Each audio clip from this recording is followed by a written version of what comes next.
Vous écoutez la 98.5 Sud FM Sen Radio, il est 18h, l'heure du journal, voici les titres. Insertion et emploi des jeunes au cœur des discussions au Centre international de conférence Abdou Diouf de Diamniadio depuis ce matin. Plusieurs doléances soumises au chef de l'État Macky Sall qui préside le conseil présidentiel sur l'emploi des jeunes. Les mêmes chances pour tous les jeunes, quelle que soit leur localité, et une transparence des directives, tels sont les souhaits exprimés par les associations de jeunes présentes au CICAD. Le personnel et les étudiants de l'université Iba Der Thiam de Thiès ont battu le macadam ce jeudi devant le rectorat. Ils exigent la poursuite des travaux de construction de ce temple du savoir et surtout une amélioration des conditions d'études.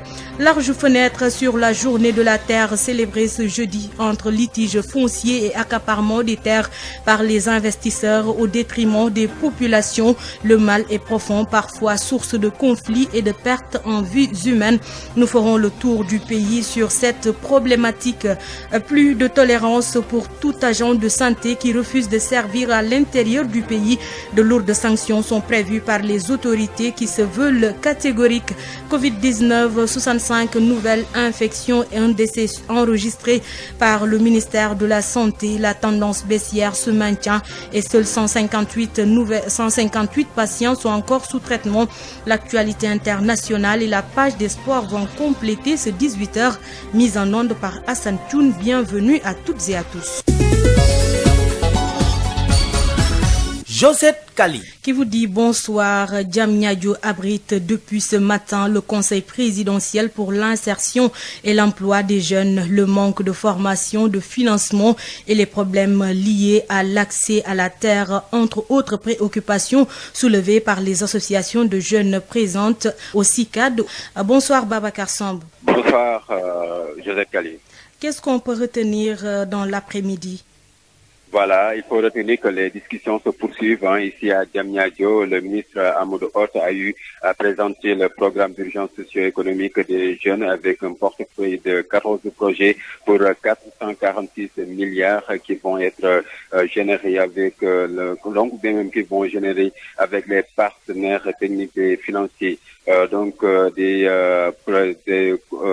Plusieurs emplois estimés sur plus de 100 000 emplois. Ce programme, selon Amadou Hott, est d'accélérer la création d'emplois et l'auto-emploi, promouvoir des investissements porteurs d'emplois. Il repose sur 3 axes majeurs: l'apprentissage, la formation professionnelle, l'emploi et le financement également. Le ministre annonce des recrutements spéciaux et c'est le développement durable qui est visé dans ce volet emploi, l'hygiène publique, la santé, l'éducation, l'entretien routier, entre autres.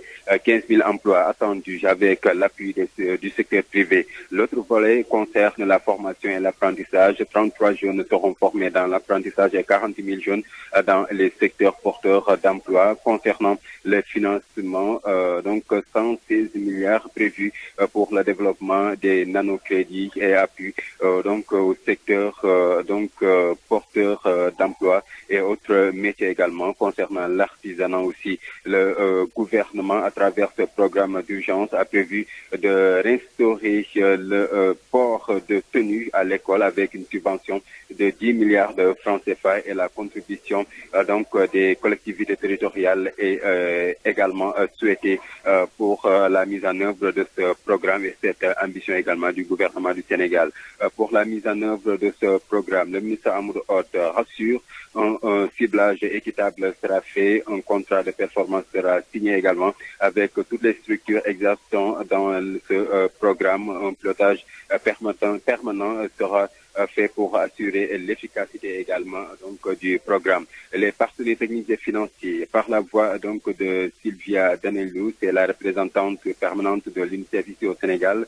Ces partenaires s'engagent à se mobiliser pour accompagner ce programme. Un mémorandum sera déposé à l'issue de cette rencontre d'ailleurs, mais il faut porter aussi une attention particulière à l'agriculture pour la promotion de l'emploi vert, estime la représentante de l'UNICEF ici au Sénégal, la représentante qui souhaite aussi la création d'un environnement propice au développement du secteur privé. Il faut une politique industrielle forte et mettre le focus sur les secteurs qui peuvent générer des emplois de masse, réagit le recteur de l'Université Cheikh Anta Diop de Dakar, professeur Amadou Ali Mbaye, qui précise que les universitaires préparent également au mémorandum pour apporter leur contribution à l'issue de ce conseil présidentiel qui se poursuit avec un débat interactif, Josette Kali, entre le président de la République Macky Sall et le public.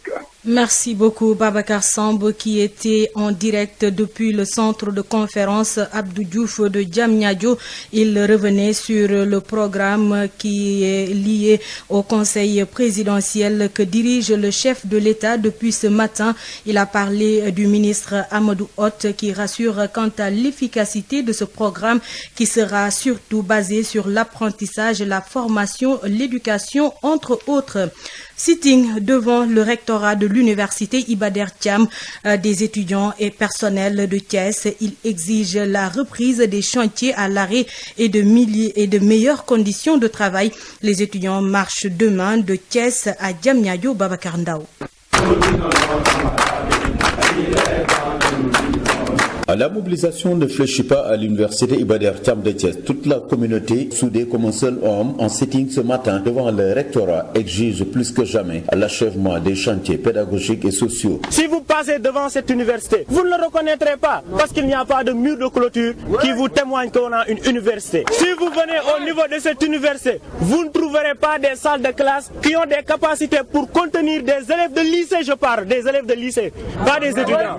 Et ça, c'est anormal. Une université dans laquelle il n'y a pas plus de 20 classes et où il y a plus de 2000 étudiants. Ce n'est pas normal. Une université qui n'a que 2 pavillons contenant plus de 1200 bacheliers qui doivent y loger. Ce n'est pas normal. Une université qui n'a pas de mur de clôture où l'insécurité règne jusqu'à aller à provoquer la destruction de certains bâtiments, la tuerie de certains étudiants et même allant à pousser ces étudiants à abandonner leurs études, aller faire autre chose. C'est déplorant. Pas de cours pour les nouveaux bacheliers orientés à l'UDT, faute de site. Les étudiants de l'UIDT décident de rallier dès demain Diamniadio pour rencontrer leur ministre de tutelle, Khalifa Ababacar Sy Traoré, et le président de l'amicale CES et porte-parole du jour. On avertit, dès demain, Inch'Allah, les collègues ont parlé de Haré Badar, on n'a pas peur. On longera cette route et on ira jusqu'à Diamniadio au ministère. Pour ainsi annoncer la couleur, les étudiants de l'université Iba Der Thiam de Thiès, aussitôt après le sitting, ont improvisé une marche pacifique pour rejoindre leur campus social, l'hôtel du Rail, situé à la cité Ibrahima Sarr ex-Balabé.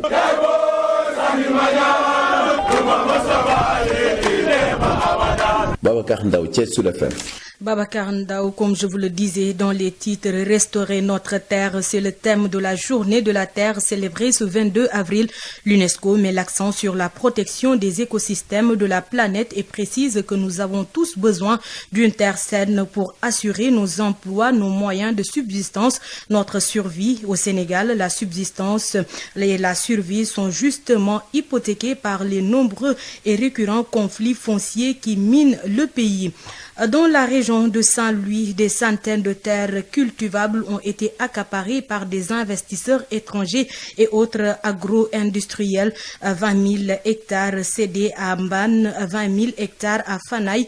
Ces litiges ont entraîné au moins 2 morts. Les conflits continuent de se propager à Saint-Louis. Les détails avec Yves Tenda. J'étais le président du collectif de défense des terres de Fanaï. Amadou Sow fait partie des personnes ayant vécu du début à la fin le litige foncier survenu à Fanaï en 2011.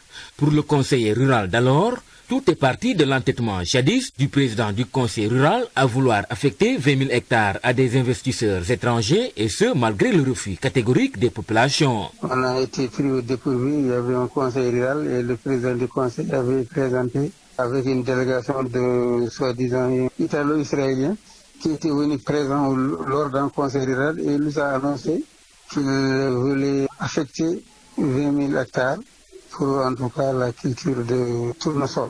Ensuite, on lui a demandé de revenir ça. Il dit qu'il va affecter. Comme il avait une majorité relative au niveau du conseil rural, il a forcé la main et l'affaire est passée. Une affaire qui, plus tard, avait dégénéré et causé de pertes en vies humaines, regrette l'ex-conseiller rural. Il y a eu un débordement, ensuite il y a eu 2 morts. L'un sur le coup et l'autre il est mort une fois évacué à l'hôpital. À la suite de Fonaï, c'était au tour de la commune de Nit de vivre le même scénario à travers l'implantation du projet Senhuil. Sur place également, les populations du Ndiaël n'avaient cessé et continuent toujours d'ailleurs de réclamer leurs 20 000 hectares de terre que l'État avait attribués à des investisseurs étrangers.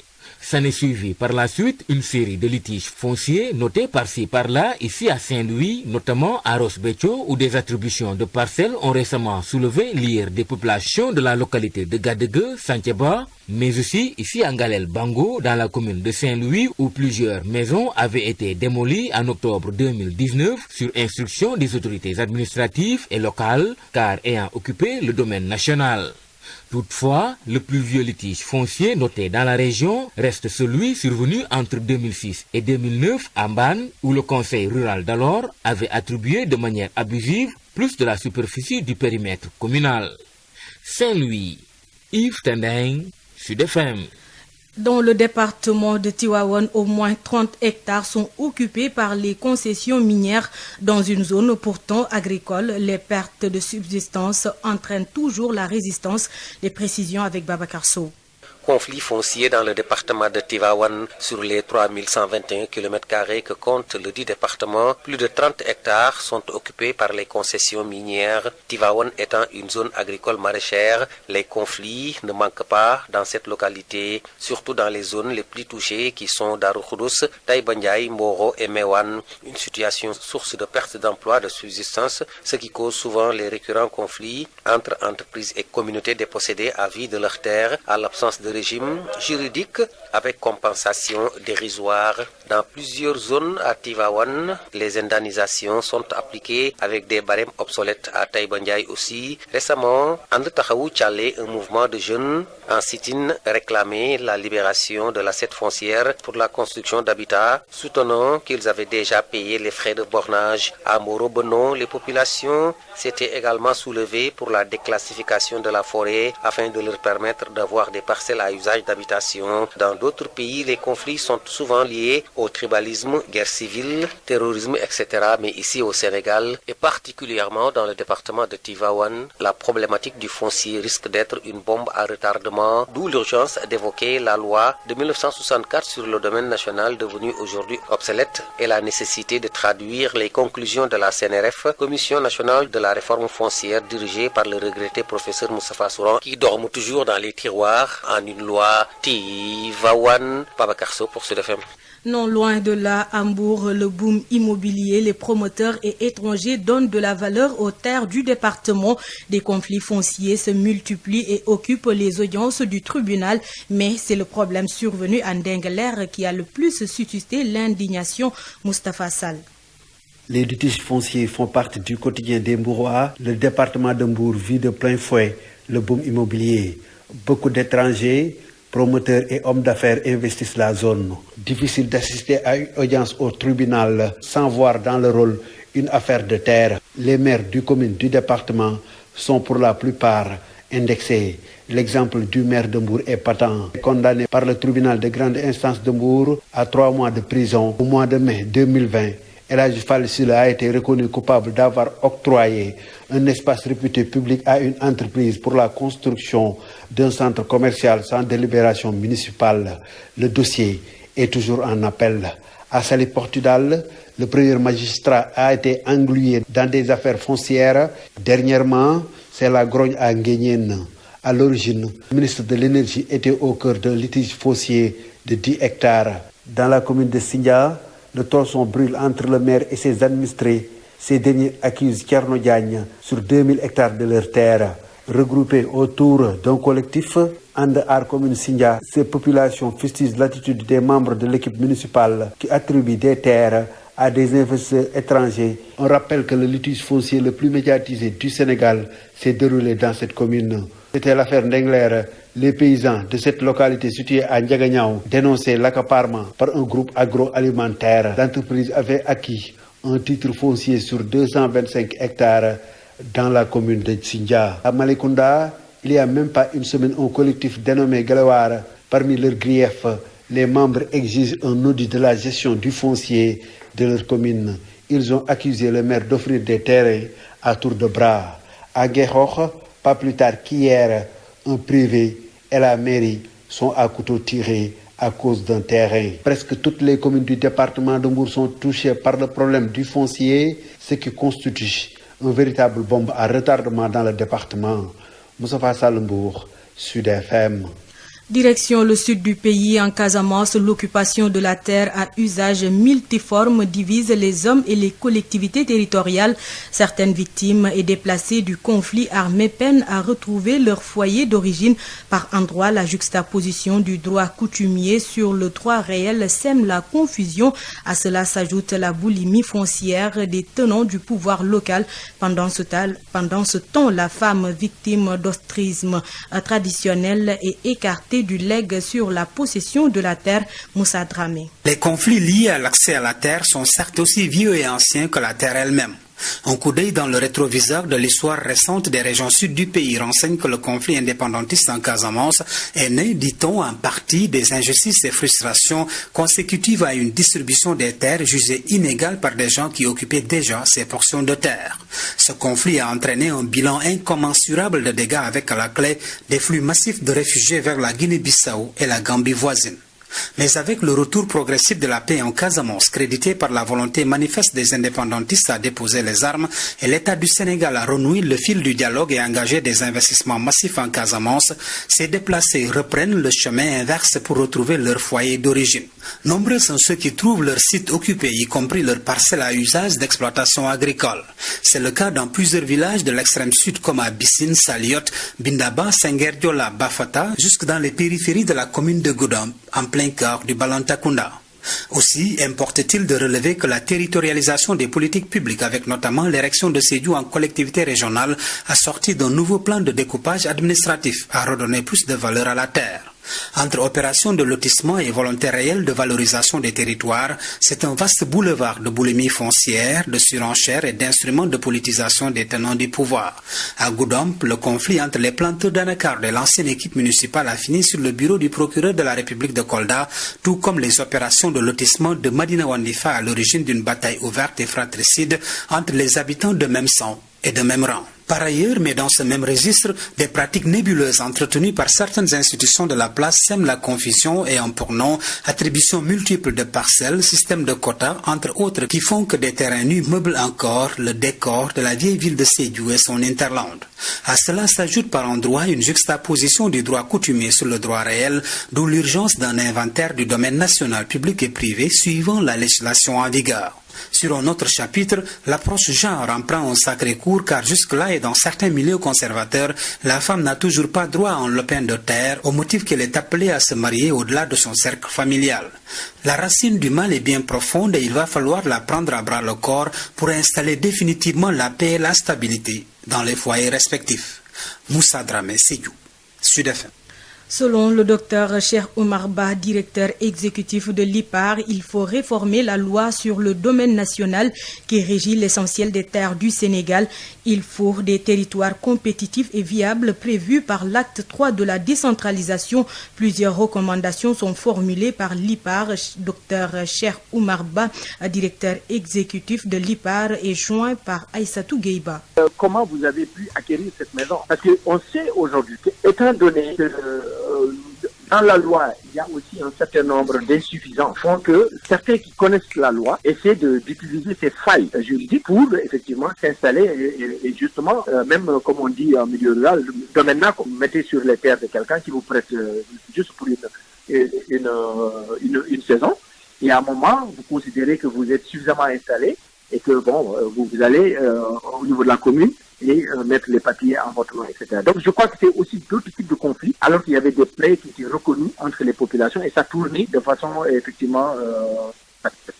Maintenant, les questions pratiques au milieu urbain, de plus en plus, il y a quand même des efforts qui sont faits par rapport au foncier urbain. Mais vous savez que aujourd'hui, avec l'augmentation de la population dans certaines villes, on atteint des limites parce que tout le monde veut avoir une maison à Dakar, ce qui n'est pas possible, ou dans les grandes villes. Aujourd'hui, vous voyez, tout bas, c'est apporté, ça grandit. Thiès, c'est la même chose, Mbour, c'est la même chose, Dakar, c'est la même chose. Toutes les grandes villes du Sénégal, aujourd'hui, ça pose des problèmes d'assainissement, alors qu'on aurait pu, et c'était ça l'esprit de l'acte 3 qu'on n'a pas malheureusement pu l'amener jusqu'au bout, c'est justement d'avoir des territoires viables et compétitifs. Et je crois qu'en fonction des vocations de ces territoires, il est possible aujourd'hui de maintenir d'abord la population qui est sur place, de trouver des emplois sur place. Et là, les conseils départementaux, c'est le travail que nous sommes en train de faire avec le conseil départemental de Podor, et bien aussi ailleurs à Ziguinchor et dans d'autres régions, pour accompagner à trouver dans les chaînes de valeur locales comment créer de l'emploi qui soit de l'emploi durable. Et à partir de là, maintenant, l'État peut accompagner la transformation sur tout le long de la chaîne. Santé, dans cette édition, ouf de soulagement pour les femmes de Kolda. L'hôpital régional dispose désormais d'un gynécologue qui prendra service dès lundi. Une lettre écrite adressée au gouvernement par l'honorable député Marem Soda Ndiaye a été rendue publique hier. Une lettre qui soulève le problème des inégalités en matière de ressources humaines en santé pour l'intérieur du pays et plus particulièrement à Kolda. Les détails avec Marie-Rosaline Ndiaye. Le calvaire n'aura duré que 4 mois à l'hôpital régional de Kolda. La structure en manque de gynécologues depuis le 20 décembre en dispose désormais, rassure le directeur des établissements publics de santé, Ousmane Dia. Le gynécologue sera incessamment à Kolda pour prendre service et le directeur de l'hôpital de Kolda a déjà eu à le contacter.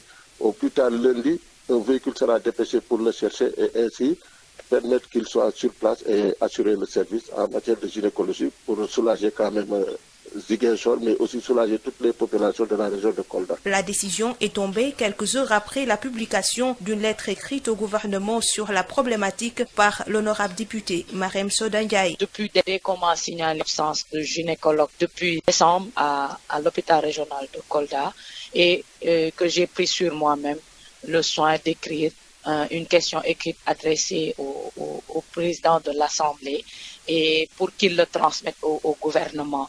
Donc, décembre, lors du marathon budgétaire, nous avions fait ce plaidoyer-là pour un renforcement de personnel dans les structures sanitaires de l'intérieur. Et Kolda est un lieu où il y a un fort taux de mortalité maternelle, une absence de spécialistes. Donc, nous avons pris sur nous-mêmes. L'absence de gynécologue à l'hôpital de Kolda depuis quelques mois relève d'un refus de prise de service après plusieurs affectations, regrette le directeur des établissements publics de santé. Les 3 gynécologues qui ont été affectés par le ministère ont tous refusé de prendre service pour des raisons personnelles. Nous ont conduit à réellement revoir notre stratégie. Des mesures fortes seront prises et les sanctions seront durcies pour exiger aux agents de santé de rejoindre leur lieu d'affectation partout dans le pays. Désormais, les agents de santé qui refusent de servir à l'intérieur du pays seront lourdement sanctionnés. L'autorité se veut catégorique. Des instructions fermes ont été données et des réflexions profondes entamées pour durcir les sanctions, selon le directeur des établissements publics de santé, Ousmane Dia, interrogé par Marie-Rosaline Ndiaye. Il y avait à l'époque des engagements décennaux ou quinquennaux qui devaient permettre un temps soit peu de maîtriser d'abord nos ressources humaines, mais aussi de les fidéliser et de les stabiliser dans les différentes contrées du Sénégal, pour ainsi pouvoir réellement mettre en œuvre l'instruction de l'autorité qui est un accès universel à des soins de qualité et de spécialité partout où on se trouve au niveau du Sénégal. Il se trouve que malheureusement ça il faut le déplorer, c'est des phénomènes qui ne sont plus isolés mais qui se répètent le plus souvent. Regarde le simple fait de poursuivre une formation ou tout plus de vouloir rester à Dakar pour des raisons. Mais cela ne peut plus perdurer. Et je pense que nous avons reçu des instructions très fermes de M. le ministre qui exigent dorénavant le respect des procédures, mais aussi le respect de la sécurité de l'autorité qu'il est, en l'acceptant ou bien en déférant à l'injonction de rejoindre son poste d'affectation. Aujourd'hui, nous sommes dans une réflexion profonde pour durcir les sanctions. Parce qu'il faut vraiment qu'on se le dise, qu'on soit administratif, technicien supérieur, comme on dit, médical ou médical, il y a forcément des sanctions qui vont être prises par l'autorité pour que pareille situation ne se répète plus. Parce que le Sénégal ne peut plus se permettre réellement d'être dans une situation assez difficile, alors que les gynécologues sont concentrés, ou bien les autres spécialités. Parce que pas uniquement les gynécologues, il y a des anesthésies-réanimateurs, donc toutes sortes de catégories socio-professionnelles affectées dans une région, obligatoirement sera tenu de prendre service et pour une durée déterminée avant d'arriver. Le SAMES, le syndicat autonome des médecins du Sénégal, plaide pour une meilleure gestion démocratique des ressources humaines, mais aussi le recrutement de spécialistes pour pallier le gap noté dans certaines régions. Dr Yeri Kamara, le secrétaire général du SAMES, joint par Ndeye Mariam Ndiaye. Dans tout le Sénégal, où que vous ayez, il y a des médecins, il y a des pharmaciens, il y a des chirurgiens dentistes, des 79 districts, des 14 régions. Donc les médecins ne refusent pas d'aller travailler en périphérie. Donc il ne faudrait pas qu'une seule exception soit en tout cas présentée comme la règle. Donc dans toutes les régions où vous allez voir, il y a la majorité il y a beaucoup de spécialités, il en manque également. Mais il faut qu'on se pose la question, pourquoi il manque des spécialistes? Parce que non seulement on n'en forme pas assez, on ne les recrute pas assez, on ne donne pas assez de bourses. Et par rapport à la gynécologie en particulier, est-ce qu'on prend tous les médecins qui veulent faire la gynécologie? C'est pas le cas. Vous déposez, on vous dit qu'on ne vous prend pas cette année. Vous attendez encore. Donc ce sont ces questions qu'il faut régler. Et puis régler le problème de la gestion démocratique des ressources humaines. Si vous êtes affecté à Kolda ou à Tambacounda et on vous oublie là-bas pendant 5 ans, sans aucun espoir de revenir à Dakar, avant d'y aller, vous allez y réfléchir. Vous avez vu ce qui s'est passé à Kolda avec l'ancien gynécologue. Donc, cela n'encourage pas les camarades. Et c'est pourquoi, au lieu en tout cas, d'aller dans la menace, il faudrait qu'on mette des mesures qui changent les choses et qui rendent disponible la ressource spécialistes et médecins, pharmaciens, chirurgiens, infirmiers, sages-femmes. Donc, si cela se fait, ils iront là où on les affectera. Et puis, il faut mettre un guide de mobilité. Le guide existe, mais dort dans le tiroir de la direction des ressources humaines. Et si la personne n'est pas assurée qu'il pourra revenir, mais si vous l'affectez, il va y réfléchir à plusieurs reprises avant d'y aller. Covid-19 au Sénégal, un décès supplémentaire, 65 nouvelles contaminations, dont 35 issues de la transmission communautaire. La tendance baissière se maintient avec moins de 10 cas en réanimation et 158 patients sous traitement. À ce jour, 11 774 personnes ont été vaccinées. Écoutons le docteur Eladji Momodou Ndiaye. Sur 1392 tests réalisés, 65 sont revenus positifs, soit un taux de positivité de 4,67%. Les cas positifs sont répartis comme suit. Nous avons eu 30 cas contacts suivis par nos services et 35 cas issus de la transmission communautaire ont été répertoriés et répartis comme suit. La région de Dakar totalise 24 cas. Dans les autres régions, 11 cas ont été répertoriés. 51 patients suivis ont été contrôlés négatifs et déclarés guéris. 9 cas graves sont pris en charge dans nos services de réanimation. Un décès a été enregistré le mercredi 21 avril 2021. L'état de santé des autres patients hospitalisés ou suivis est jugé stable. À ce jour, 39 975 cas ont été contrôlés positifs, dont 38 719 guéris, 1097 décédés et donc 158 patients sous traitement. Sud International. Hors de chez nous, la police russe a interpellé plus de 1000 manifestants à travers le pays mercredi lors de rassemblements en soutien à Alexis Navalny, a rapporté une ONG locale, alors que l'état de santé de l'opposant russe inquiète après qu'il ait entamé une grève de la faim en prison. Joe Biden a dévoilé ce jeudi 22 avril lors de son sommet sur le climat un nouvel objectif américain de réduction des émissions polluantes quasiment doublé pour marquer le retour des États-Unis dans la lutte contre le réchauffement et pousser le reste du monde à l'action. Page sport Coupe CAF, 6e et dernière journée des phases de poule. Le Jaraaf se déplace en Tunisie pour y jouer le club sportif sfaxien. Les deux équipes sont déjà qualifiées. L'enjeu est la première place du groupe C. Le Jaraaf de Dakar s'est qualifié hier pour les quarts de finale, une qualification historique. Aujourd'hui, le Jaraaf vise loin selon le vice-président du club, Youssou Dial, qui répond aux questions de El Hadj Malick Ndiaye. Vous savez, aujourd'hui, c'est un sentiment de satisfaction et de fierté qui nous anime. Ça faisait longtemps qu'un club sénégalais n'avait pas accédé au quart de finale d'une compétition africaine. Aujourd'hui, c'est une reconnaissance aussi donc, du travail accompli depuis quelques années avec cette équipe du Jaraaf. Et c'est une bonne chose pour le football local. Vous savez que le football local sénégalais a toujours été décrié, mais aujourd'hui, nous avons montré en fait que le football local avait de la valeur et que derrière ces clubs sénégalais aussi, qu'il y avait de grands dirigeants. Donc vraiment, nous sommes fiers aujourd'hui et tous les Sénégalais sont fiers des performances du Jaraaf. Alors, Président, est-ce qu'aujourd'hui vous allez revoir vos ambitions à la hausse? Vous savez, aujourd'hui, on va pas changer en fait notre manière de fonctionner.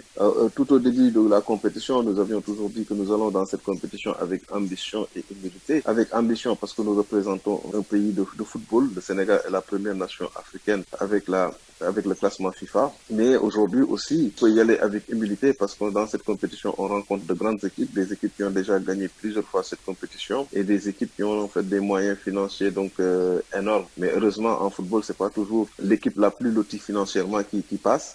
Donc nous avons su travailler sur le plan psychologique et sur le plan physique avec nos joueurs pour le préparer dans cette compétition africaine parce que c'est souvent en fait donc le niveau physique qui détermine les résultats de nos matchs et mentalement aussi on a su donc les préparer et que aujourd'hui bon l'objectif sera toujours le même, c'est de passer les quarts de finale. On s'est toujours dit qu'en fait on se fixe des objectifs étape par étape. L'objectif dans un premier temps c'était d'accéder aux phases de poule. Chose faite. Et maintenant, après, on s'est dit qu'il fallait aller en quart de finale. Maintenant que nous sommes en quart de finale, on ne se donne pas de limite. En tout cas, on fera tout pour rendre les Sénégalais fiers donc, de cette équipe du Jaraaf. Sénégalaise de football lance le championnat U17. La compétition débute le 19 mai prochain. 67 clubs vont y prendre part. C'est un projet technique validé et financé par la FIFA. Écoutons Mayacine Mar, le directeur technique qui pilote le projet. Les différentes compétitions qui ont été lancées donc cette année pour le championnat des jeunes. Il y a eu le championnat des U17 qui concerne 67 clubs. Ces clubs se sont engagés avant pour participer au championnat. Donc il n'y a aucune condition, sinon juste un engagement à faire. Et nous avons 67 clubs qui sont engagés et qui sont répartis en 5 zones, comme je vous ai dit, des zones de proximité. Donc nous avons la zone de Dakar avec deux zones. Nous avons la zone de Thiès centre, nous avons la zone nord, nous avons la zone de Kaolack, Kaffrine, Diourbel et autres, et après nous avons la zone dans le sud. Formule aller simple, donc dans chaque zone. Et après les phases de zone, il y aura une dernière phase pour désigner donc l'équipe championne. Ce sera donc les premières de chaque zone. Donc c'est ça la formule. Maintenant pour la fraude, il n'y a pas de souci pour nous parce que tous les U17 qui vont participer, effectivement, obtiendront une licence de la fédération. Donc, c'est des joueurs qui ont déposé une carte d'identité nationale. À 18h passées de 33 minutes, place à présent à votre page éco avec Rapsa et Limanouane. La B6, Banque internationale pour le commerce et l'industrie du Sénégal. La B6, la banque d'un monde qui change, vous offre le journal de l'économie. Bonjour. Le chef de l'État, le président Macky Sall, préside ce jeudi au Conseil présidentiel sur le financement du programme d'urgence pour l'emploi et l'insertion socio-économique des jeunes. Justement, Fatou Kiné Diaw, la coordonnatrice de la Fédération internationale des femmes leaders pour la paix et le développement durable, plaide pour la création de projets d'investissement productifs au niveau de tous les départements du Sénégal. Ceci à travers des unités génératrices d'emplois pour les femmes et les jeunes. L'État du Sénégal devrait initier des projets d'investissement productif au niveau de tous les départements, créer des sociétés en ouvrant le capital aux Sénégalais d'ici et de la diaspora pour une mobilisation de ressources financières. L'État du Sénégal et ses partenaires locaux pourront aller à la recherche de partenaires techniques pour un transfert de technologie. Ainsi, beaucoup d'industries vont être créées et ces industries devront offrir aux jeunes et aux femmes des emplois et de l'auto-emploi. Merci beaucoup. Dans cette optique, l'État du Sénégal pourra mettre en place des unités qui vont créer beaucoup d'emplois et d'auto-emploi pour les femmes et les jeunes. Par exemple, une unité de production d'huile de palme et de transformation de l'anacarde en Casamance, une unité de production d'huile d'arachide à Touba, une unité de production d'engrais à Kaolack, une unité de production et de transformation du niébé, une unité de conditionnement du haricot vert à poudre et dans les Niayes, une unité de conditionnement et de séchage du niébé à Louga, par exemple, une unité de transformation et de conservation du lait à Matam ou bien à Potou, une unité de conservation et de transformation du poisson à Bourg, à Saint-Louis, etc. C'en est tout pour le journal de l'économie. Merci de votre fidélité. La B6, Banque internationale pour le commerce et l'industrie du Sénégal. La B6, la banque d'un monde qui change, vous a offert le journal de l'économie.